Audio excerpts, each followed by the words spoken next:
Check this out. Welcome to BLPA Big Show. Hockey sports, life for the adult athletes. Yeah. Powered by the Beer League Players Association. Better follow me. Follow us, the BLPA, on every social media outlet. Follow the crew on Twitter at Nicker Jones. Let's get it. Here we go. Welcome to the greatest sports show in the world. Good week, everybody. Hey, guys, I got some bad news. Some very bad news. Obviously, you see Coach Nick there. What's up, Coach Nick? And you see what's up? And you see Jess. Jess, what's going on? Hey, Nick. We're missing someone. We're down a man, and I think it's for good. He's left the show. I don't know if all the Ficus chat got to him, but Ficus Kev no longer with us. He's not dead or anything. Well, I don't think.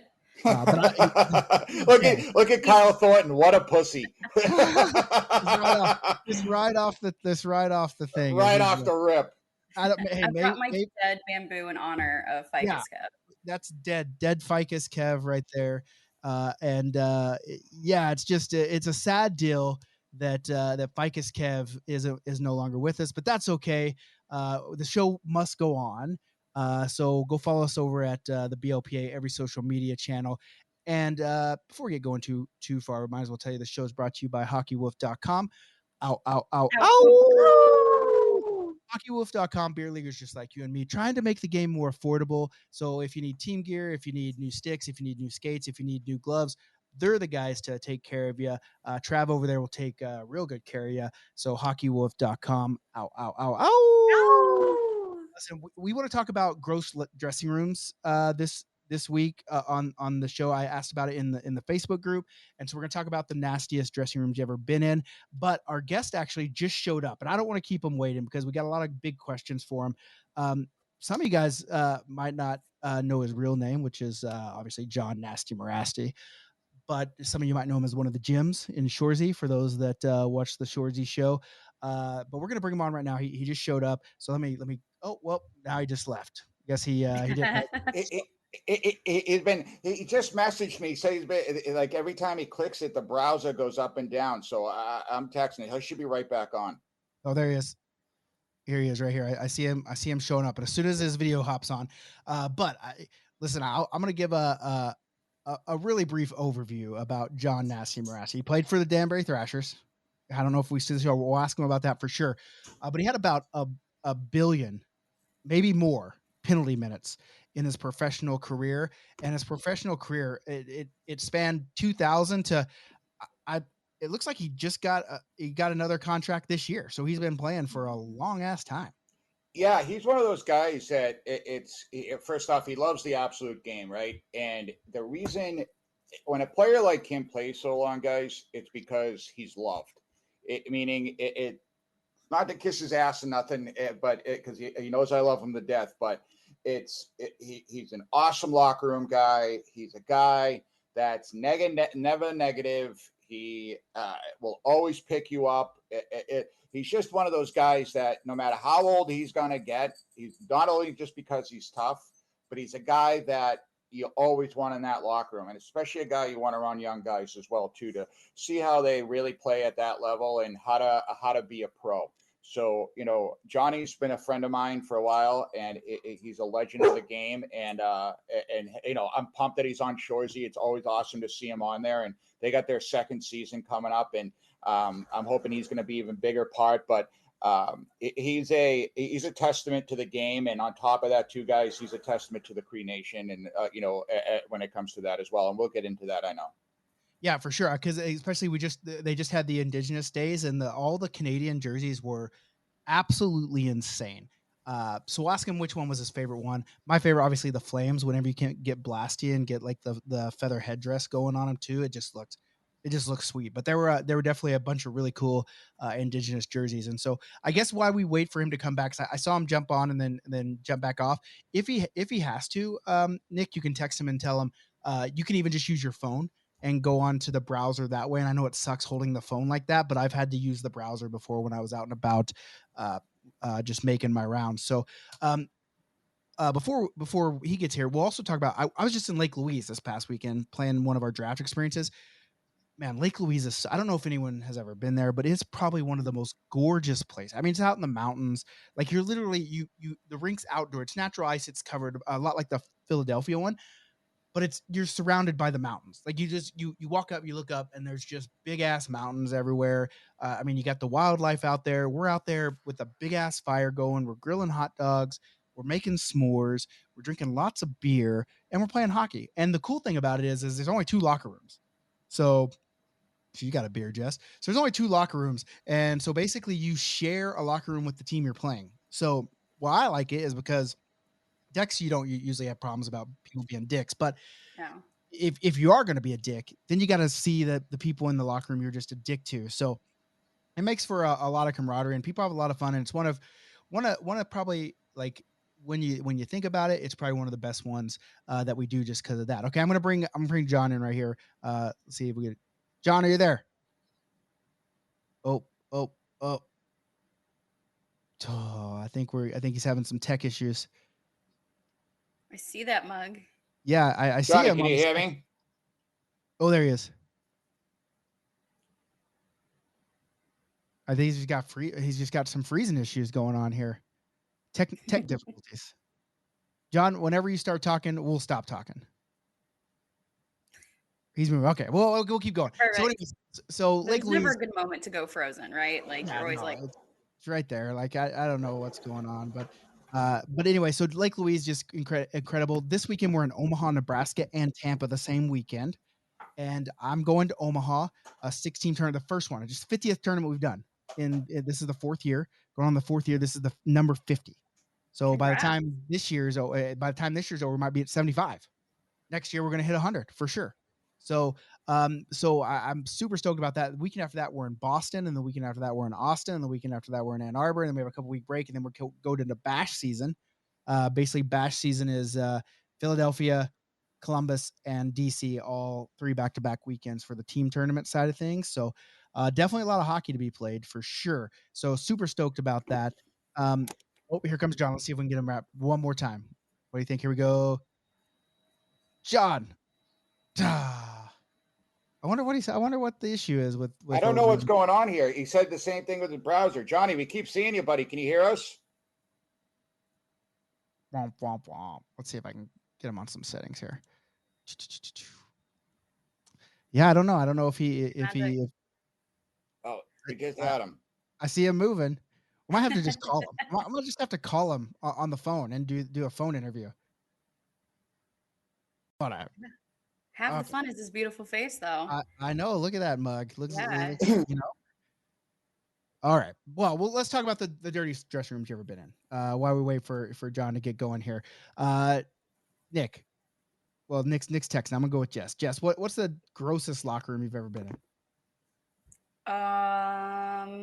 I gotta hear this for a girl, because is it like men's and women's bathroom, like the old Sopranos thing? You know, men's bathroom is gross, but women's, you could eat maple walnut ice cream out of the fucking toilet. Oh yeah, no, so totally. I mean, is it gross? Is it? It's probably a tie between Raleigh Iceplex and what is the place? Palm Beach Skate Zone. That place is disgusting. Florida.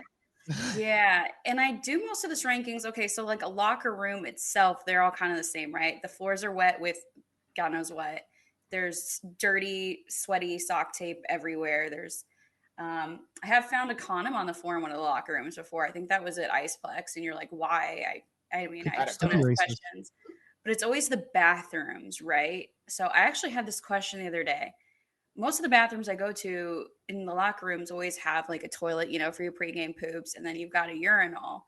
But I always find that the toilets have their seat up, and there's always piss all over the toilet. And so I wonder, like, what is that decision that you're making as guys when you go into the locker room or to the bathroom and you're like, do I use the urinal or do I destroy the toilet with my pee? I never understood that.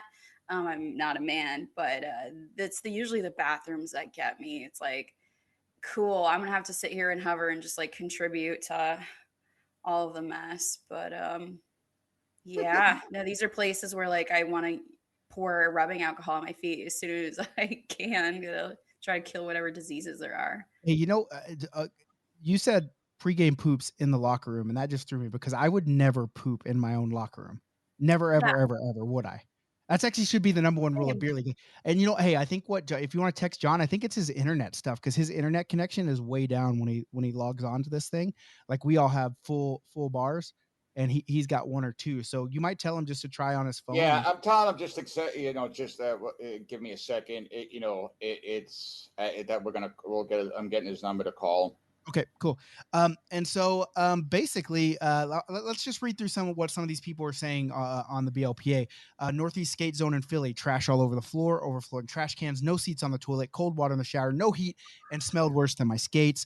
Somerville, Mass. So Nick might know this one. The old dungeon style locker room did not have a restroom attached, only an old prison style shower. The shower smells like piss.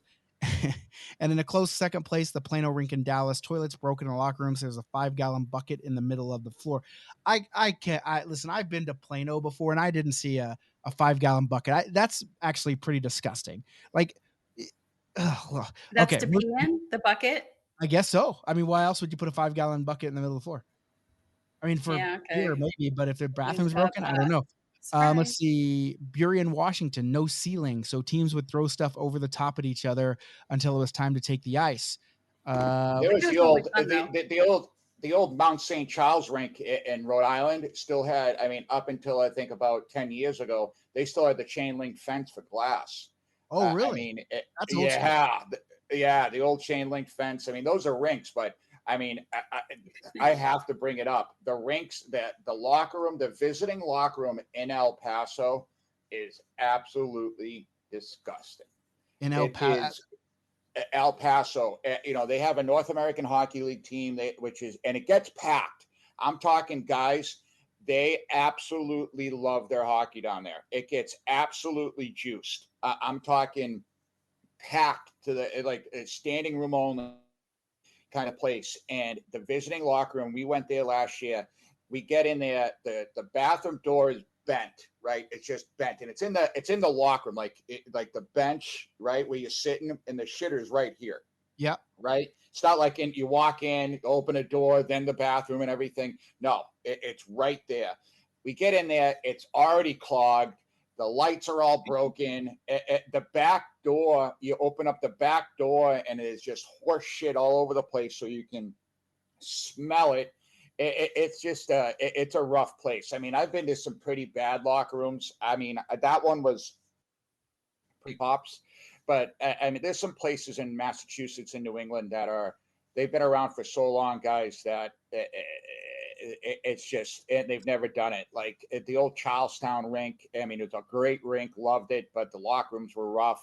There's just some old places that Everett, Somerville, those places that you're going to, Nikki, those are those are legendary dirty bonds. Well, I want to say hi to my brother. My brother just said hi to me in the chat. So hi, bub. And not even the locker room for mine. I actually have two. The first one is the Las Vegas Ice Center. And listen, Bobby that runs the play. I mean, it's a great place to play because you're in Las Vegas. So what else are you going to do? But what I had a problem with was the shower. So basically the showers are in their own bathroom in between rinks. And the shower halfway through, they had like 4 or 5 shower heads. And then there was a little pony, like a half pony wall, and then a little door cut out. And there was about a ledge that was about, I don't know, probably 16 inches, but the drains didn't work. So the water would fill up and it'd basically be like a bathtub. It'd be like up over your ankles and you're in actual dirty, shitty ass water. And that really kind of grossed me out. But then there's another place. It's in Pittsburgh. It's called Alpha. It's in Harmerville. The worst dressing rooms I've ever been into in my life. And I mean, it is kind of funny that there's dicks drawn all over the wall. Like the youth team just draw. It's just a collection of dicks. Like it's not like one or two. It's like the whole wall has just a bunch of dicks drawn. One dick spanned all 4 corners of the wall. A big old dick. But what made it really gross is that my favorite kind. Yeah, big old dicks. Yeah. The grossest thing is that the walls sweat. And so it's just a constant mold. Like when it's hot outside, but it's just sweating inside, and they're dripping. The walls are dripping, and it just and we left our equipment out there over night and probably the worst. That's No. probably That's terrible. see a Did full. you burn your gear afterwards? Oh, I kept it. But John is here and he's got a full internet bar. So let's. John, are you Okay. there? Do we got him, John? I see him moving. Oh, we can't hear him though. Can't hear him. Now we can't hear you. We can hear you. See your mouth moving, brother. It's perfectly clear. Hold on. Nope, he's so close. We're getting there. I love you, buddy. This reminds me of nighttime activities. You're getting so close. We're getting so close. there. We're almost to the party. This is called foreplay, right? We're just warming them up. Like the We're warming torture. the crowd up, and once we get John on, it's just we're gonna climax all over people here. Right. So Finally satisfying. so someone else said Revolution Ice Gardens in Pennsylvania that boarded up the showers during COVID and then took down the boards eventually after reopening, but they never cleaned. They had never had a plumber or did anything to these showers, and it still smells 100% awful. Johnny, talk if you can. John, as soon as you can work it out, talk. Can you hear us? Can you guys hear? Oh, we got him. Oh. Okay, Yes, we got no? you, John. Yeah, we can hear you now. Okay, it's kind of crackly when I'm listening to you guys, though. I've never had this problem in my life before, though, so I don't know what's going on. That's the same thing I said, John. Like I hear crackling in my headphones, and those two don't. So we don't know what's going on. We've never had this either, so we're not sure what's going on here. For the people that are out there listening to us live, let us know. Like we have the chat. Okay, well, I just Yeah, we have Johnny over here telling us about a mad shitter I'll taking try my dumps on best. the floors. Okay, no worries. But can you hear us, John? First, I just want to let you know, thank you so much for being with us. So I know you're a busy guy. You got a lot of things going on. And we basically gave you the intro earlier when we first started to bring you on and basically said, this is Jon Mirasty. He plays one of the gyms in Shoresy, and he has about 1 billion penalties in his pro career. And I think that about sums it up, eh?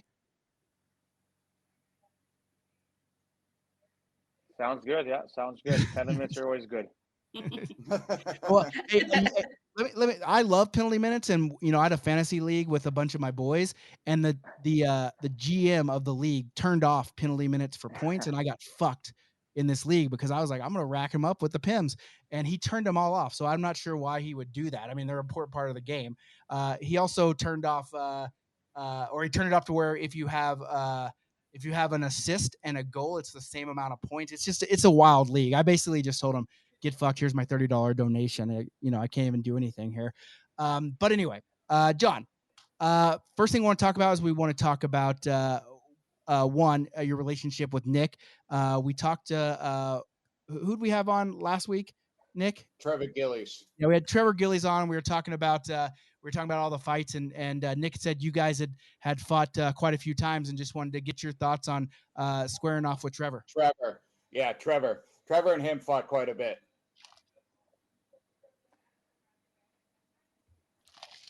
Yeah, Trevor and Gillies, we fought quite a few times. Back in the American Hockey League and in the KHL.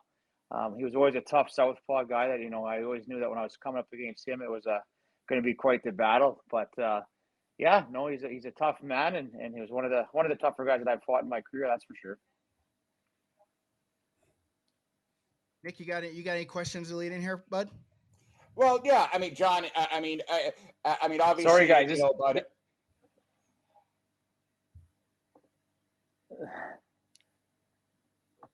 Can you hear Johnny? I can't hear a word you said. Yeah, I can hear that. Okay. So, John, obviously, Bud, I love you to death, pal, and had the opportunity to play against you. I never, I was never really that tough guy like you were. But, one of the things I was talking about, I think we lost them, Bud. We did lose him. I don't know what's going on with all the cracking and stuff here, but I hear it too, and that people are saying that there's a bunch of cracking going on, and I'm trying to research it while you keep talking. Okay. John, one of the things I said when we brought you up earlier, Nikki talked about, how you just signed a contract and been playing for a long time. And I said, one of the biggest reasons why John, has that capability of doing that is because guys love them. It's about a locker room aspect, not just the fighting aspect. Obviously, I know that's what you've done over your, period of your career in a lot of different leagues, but, I think a lot of the bigger things that I've heard about you, Jon, and, Nasty, and a lot of, since I've gotten to know you, bud, is that you're a good guy and you're a good locker room guy and a good guy that you want around the younger players. I mean, what made you think about signing a contract again this year? I mean, why, obviously we're getting up there in age and stuff like that. Why'd you want to play again? Oh, are you talking about my little stint in Binghamton? Yeah. Yeah, 1 game's played. Yeah. Well, I was that. Yeah, no, I only played 1 game. That was more of a publicity stint, I guess. I'm really close to Kevin Kaminsky, Killer Kaminsky there, and he had reached out to me earlier in the season and just said, "Hey, I have a friend that, bought into a professional hockey team, and it's one of the leagues." And he said, "You're a really popular guy. Could we use you that year?" Oh, I'm getting a bunch of problems here, guys. Basically just asked if I'd be interested in signing just kind of like a phantom contract just to be able to make the news. And so I said, yeah, no problem. Right. So I signed a contract knowing that I wasn't going to go play any games. But I guess after I signed, they got kind of a lot of a backlash about, wanting me to come there. So, I ended up going for a game, and I enjoyed it, but you're right. We're too old, and the game's changed. It was pretty hard to go out there and try play the way I play when, they're all young kids that are same age as my son. And most of them are kind of fans of mine. So it was really hard to do what I wanted to do. But yeah, it wasn't really meant out for me to go play any games at all, to be honest. Okay. Now, Johnny, what, obviously you got Shoresy second season coming up, pal. What, I know you probably can't give us anything going into that, but how excited are you for it? And, are we going to be pumped for it? Because obviously once I heard that you were on there, bud, I mean, again, I've had the opportunity to play with you and against you and stuff. And I think you're one hell of a guy, and I'm glad we've become friends. So I'm really happy for you. Are you pumped about this new season? Are you pumped about what's going to be happening? I mean, what's kind of going on with that?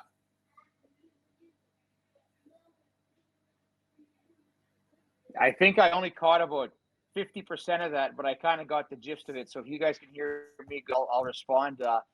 As far as Shoresy is, it's an awesome opportunity, and working with a guy like Jared Kiso is awesome. It just reminds you of playing hockey back in the day with the team, and we get to go there. Guys like me, Jordan Nolan, Brandon Nolan, and there's a few of us that are there that get to hang out and just live in the hotel together, and it's just like hockey, So it's great, and to be able to put on a TV series like Shoresy, and it turned out to be quite popular. It's awesome to be a part of that, that culture, because I never thought at 40 years old I'd be acting on TV and starting kind of a new career. So it's very interesting for myself. But again, it's just fun to be in that atmosphere with those boys and being able to enjoy them and making new friends. Like you said earlier there, I'm a team guy. It's awesome just to be able to there and support those guys and at the same time try and make some funny jokes that I was never one of the more humorous guys. So looking forward to it. It's obviously, I said season 2 is coming. I'm flying out at the end of March, so it's going to be a great time. So I gotta know, do you guys actually get to play hockey with one another? Do you guys just set aside some time, get on the ice, and just play puck, or is it all professional?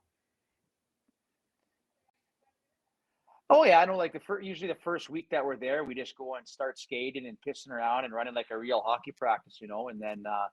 Once the shooting comes in where we have to do actual scenes, it gets a little bit more professional where you're all business. But for a first week that we're there, we go and just piss around and kind of get used to each other. Last year was obviously the first year that we were putting the movie together, so there was a couple guys, and they actually had to weed some guys out because they must have lied on their resumes that they played higher hockey than they did, and I'm not the most. Yeah, I'm not the most skilled guy, but I look like an NHL All-Star out there compared to some of those guys. So, after our first couple of practices, they weeded a few guys out and sent them because they just couldn't keep up with the play that we were doing. But yeah, it's real hockey out there for the most part of it. And then, that's something that we excelled in. Jordan Nolan and Brandon Nolan and myself were a line, obviously. And, when we were told something that we needed to do, we did it for a living. So it was a lot easier for us to achieve that scene than the actors. And, Jared perfectly, he said it's easier to train a bunch of hockey players to be actors rather than train a bunch of actors to be hockey players. So I think he's achieved his goal of bringing one of the better hockey shows to TV. And that's what I really like. He really kind of leaned on us hockey players on how things would operate and, how we did it when we actually played hockey. Right. So he really was an awesome guy to work with and he's at what he does. And he's became a good friend of mine. Okay, before I ask my question, just so you know that the fans that are watching the show here, they're basically saying they want you to come back to Binghamton, and one guy says you should have pumped the kid that tried to jump you in the home opener this season. So I just wanted to let you know that we got fans in the comments here, and everyone loves to see a good pumping. Hey, so you talked about you're not really jokester, but you get to do some jokes. Do you get to write any of your own jokes, or are they all kind of given to you? Like, does Jared write everything and just you read them off, or do you get to inject a little bit of yourself into that role? Oh, Jared's obviously got the lines written down already in his mind, but we've been sending him chirps here and there that we're playing hockey or when we're out having drinks and stuff. We'd say something, and you're starting to see a lot of our chirps that we have putting into the script. So it's pretty neat, But yeah, the way he does it, he's fabulous at what he does. It's funny. He's a hard hockey fight fan too. So every day I'm getting videos from him, and he's wanting to bring in different guys, and he's asking, what about this guy or what about that guy, and so yeah, it's he just kind of he really let it adapt to that kind of role naturally. I mean, I was really nervous going there to start acting, and my memory's kind of shit right now. So, to have to memorize even a couple of words for me, it's pretty hard. But it came natural with him. He worked with us and was a great team guy for us to work with. So there was really not much pressure for us at all. Yeah, in the Letterkenny show, he was kind of the town fighter that he'd go around and throw hands with everybody. Any chance you guys get on the ice and he tries to pick a few fights with you guys that have thrown him before? Yeah, well, I've teased him a couple of times. I said, "When do I get to beat you up in the show?" And he kind of laughed. I don't think that'll ever happen, but I know that there's a good fight scenes coming up in this new show. So I can't release too much information, but it's going to be a fun one. Okay. Well, let's move off. Let's move off of Shoresy and talk about a couple other things. One thing I do want to talk about is your Cree heritage. But before we go there, I want to talk about the playing for the Danbury Thrashers. I mean, most of us that are hockey fans have seen the documentary out there. Was it really that wild playing for Danbury? Yeah, no, Danbury was good, and to be honest, I think the show didn't really do its justice. It was quite a wild ride while we were there, and I said it's like The Sopranos while we were there. But with me, I've had a pretty unique hockey career. So Danbury actually wasn't the most wild. I played up in the Quebec senior leagues where it got pretty wild, and I also got to play in Russia. In the first year I was there, I was with the Chekhov Vitesse, and that was the owner was Russian mafia. So oh boy, Danbury was actually kind of tame to some of the stuff that I got to see. Oh really? Yeah, so, no, Danbury was awesome. An awesome place. Yeah. So we need more documentaries about places you've played in the Quebec Senior Hockey League and maybe some Russian Mafia League. Like, what's the wildest thing you saw in Russia? Like you hear like obviously Wit on Barstool show Spittin' Chicklets talking about the Russian gas and that kind of stuff. But got any wild stories from Russia you can tell us?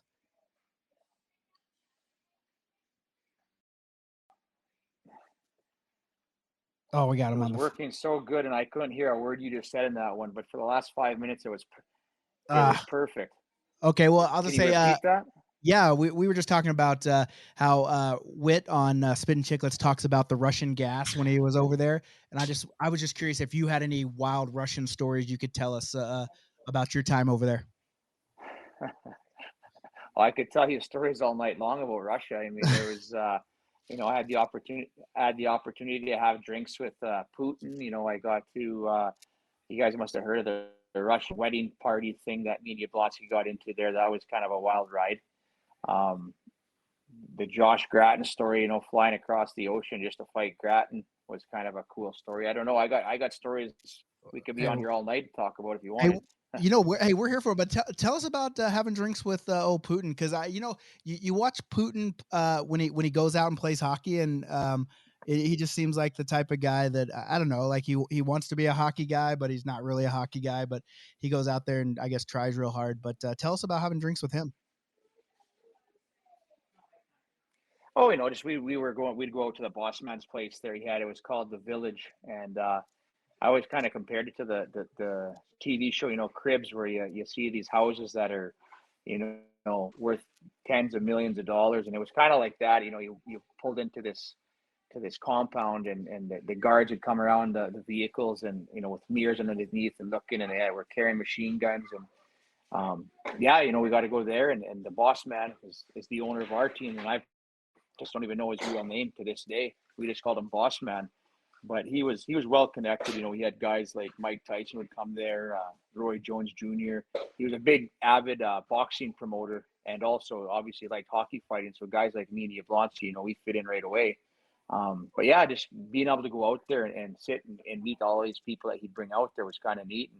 And one of them was Putin at that time. And, he was just a kind of, I actually liked him, to be honest. He was kind of down to earth, and, some of the stuff he said politically was kind of in line with my views. So, you see this stuff on right now with the war in Ukraine and stuff, you obviously never want to promote, but it just makes me wonder if there's two sides to every story. I don't know. Well, always two sides to every story. You never, Yeah. you only get what people want you to hear. Well, I think everyone kind of realizes that, but you try to stay away from politics as much as you can, especially in beer league. That's, okay. Well, let's switch gears to your Indigenous heritage. And I was actually just having a conversation today about the Indigenous stuff. My wife runs a dance competition, and we were out. I live in Calgary, and we were at Seven Chiefs Arena, and we were just going back and forth about the Indigenous Heritage Nights. And I was telling the lady, I'm interviewing a guy. He's part of the Cree Nation, and she's like, yeah, well, just tell him to keep playing hockey and give us a good name. So first off, tell us a little bit about growing up as as a member of the Cree Nation, and how that was, and how that maybe affected you growing up in hockey anyway. Oh, it was awesome. I'm a very outdoorsman kind of guy. I love to hunt, and I love to fish, and we have horses. So I'm a very outdoorsman man. And growing up on the reserve was always a bit tough for me, because I do have a white mother. So I'm not, I was always considered the white boy of the reserve. But, I think it toughened me up too. I'd go out and we'd play at the outdoor rink, and I think I took a few lickings on the outdoor rink from some of the big Reds kids. And just growing up on the reserve was awesome. Flying Dutch First Nation, got to ride horses, got to hunt, I got to fish. To this day now, I work with a lot of our youth on Flying Dust, and obviously it's a time where our youth are struggling because of the drugs and the addictions and the gangs. So I try to use myself and mentor and my horses, and I spend a lot of time working with our youth. So it's awesome to be able to give back to the community. I've had a pretty successful career in life where I got to travel and leave and see different things, and do a lot of different things. So just trying to give back on whatever I can to my community is what I kind of focus on right now. For sure. And just recently here, in Canada, they were doing the Indigenous jerseys. I just want to get your thought on those jerseys. Which one I don't know if you've seen them all, but if you had a favorite one, which one would that be? And actually, first off, I guess, what's your favorite NHL team? I don't really watch the NHL no more, to be honest. I think I could probably name 10 guys, so I'm probably going to be kind of bore you guys in that one. I don't like the way the games went, to be honest. It's not even promoting the fighting, but just the lack of physical play. There's it's kind of a bunch of pussies, to be honest. But as as far as the Indigenous jerseys go, I think that's pretty cool. I'll be honest, I haven't seen many. I know that when Edmonton had Ethan Bear there, they had his last name in the Cree syllabics. Is pretty cool, and I thought that was a really neat thing. And obviously, there's a lot of good hockey players up where I'm. That a lot of guys that were a lot better than I was, but they just didn't have that drive and that work ethic to get there. So it's sad. So it's nice to be able to try promote guys. When I was playing pro and made my connections, I would send a few guys to the States to go to pro tryouts, and they'd go and they were good players. But I think, just it's hard to leave home and leave the reserve and stuff like that. So, so when you see the NHL teams kind of honoring the First Nations people, it's a good feeling, But I'm not a guy that likes to have the diversity. I think it's just, I'm not a big fan of using a race card at all. Mm-hmm. But yeah, like I think the jerseys are awesome, to be honest, and it's a pretty neat thing to see. And even when you go to the Edmonton Oilers games, you see them honoring the Cree. Well, I guess not just the First Nation people. It's pretty neat to see. Yeah. I think what a lot of people, especially like the beer leaguers in the States, and you talk about how, on the reservation, there's a lot of incredibly gifted hockey players out there. And I don't think people, like, we run a lot of tournaments as beer league tournaments, but the tournaments on the reservation that I see are just absolutely wild. For one, they're huge tournaments, and you don't just go out for a weekend and play for fun. Like every tournament I see on the reservation is like, you have a $10,000 prize if you win it. Do you ever go out and play any of those tournaments? Do you ever get called up to go help out a team win some money? Oh, definitely. It was a kind of a thing that was trending, went viral about a month ago. Me and Dwight King and Roddy Ross, we got flown in on a private plane to Brandon, Manitoba, because there was a big $25,000 tournament there. So it's kind of neat to get picked up in Saskatoon on a little 5-seater airplane and get flown to, because when they first called us there, I told them, I said, I'm not driving 12 hours to go play Indian hockey. So they said, okay, well, what if we fly you? So we got to fly in a private jet to Brandon, and we did really good there. And that was pretty cool. And there's a lot of tournaments in my area, and there's a lot of good hockey players that I go to, and even get some guys that want to be tough guys in those tournaments and stuff. So it's always neat to see. I, for one, have never fought in them, because I just told everybody, if they want to fight me, I'm too old. My hands will break. I'll just spear them in the face. But yeah, it's fun, and it's fun to be able to play hockey, and it's always fun to be able to play, because for the majority of my career, I played in the States or in Russia. So it's nice to be able to come home to some of these tournaments and have family come and watch. Yeah, for sure. Anyone have any more questions for John here?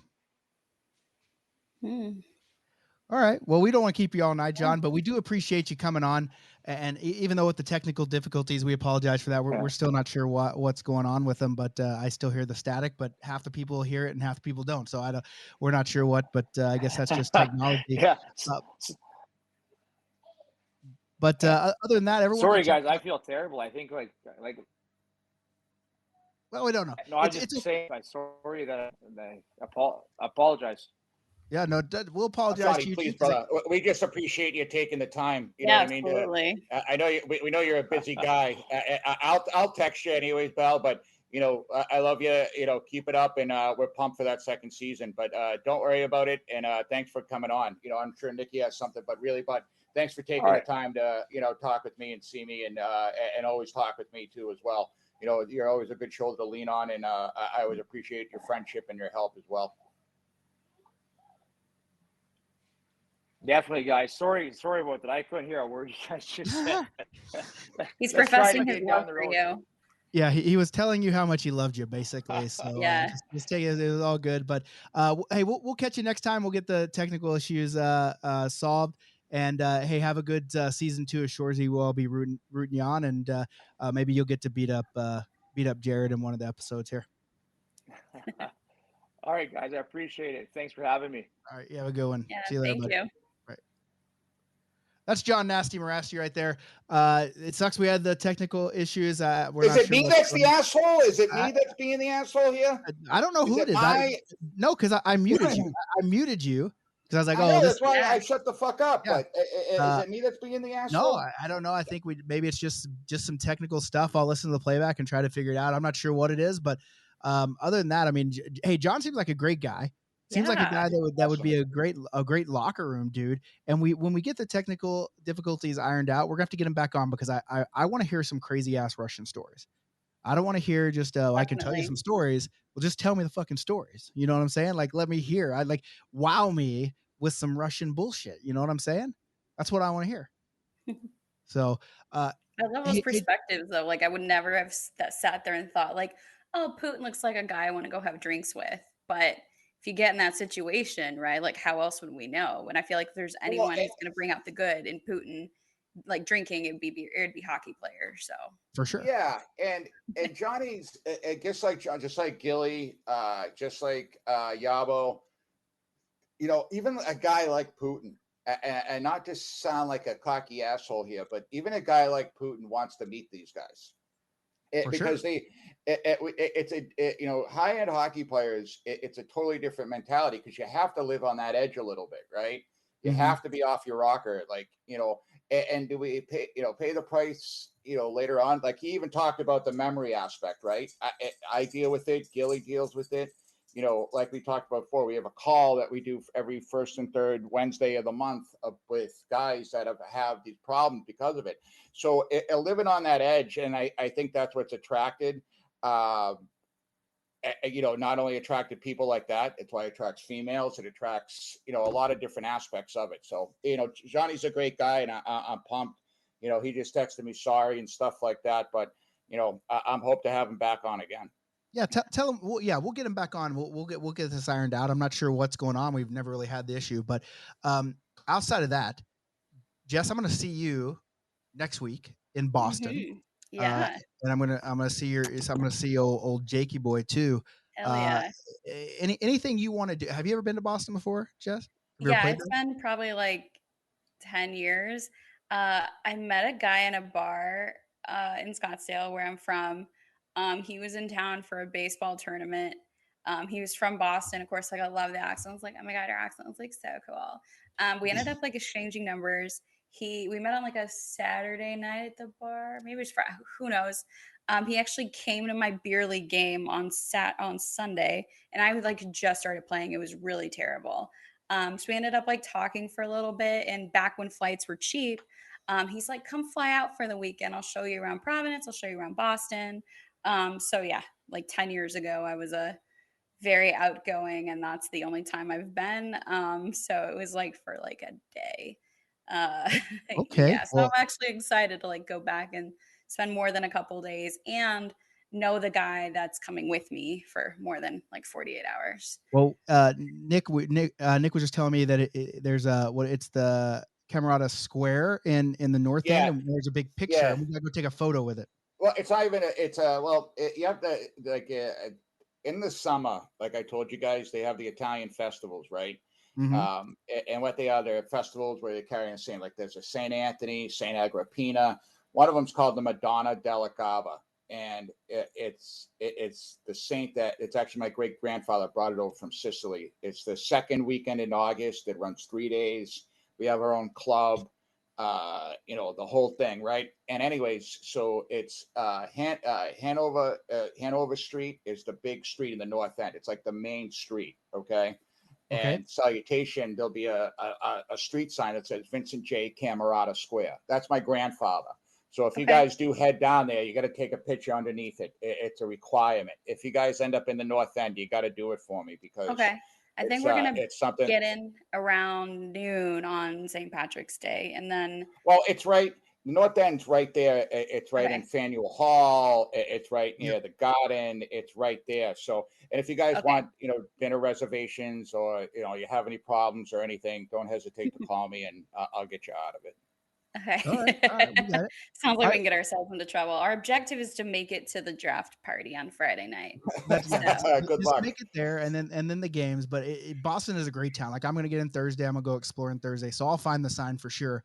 and we'll have a good weekend. I mean, you're going to hear from us next week anyway before we go to Boston. Yeah. So we'll talk more about Boston.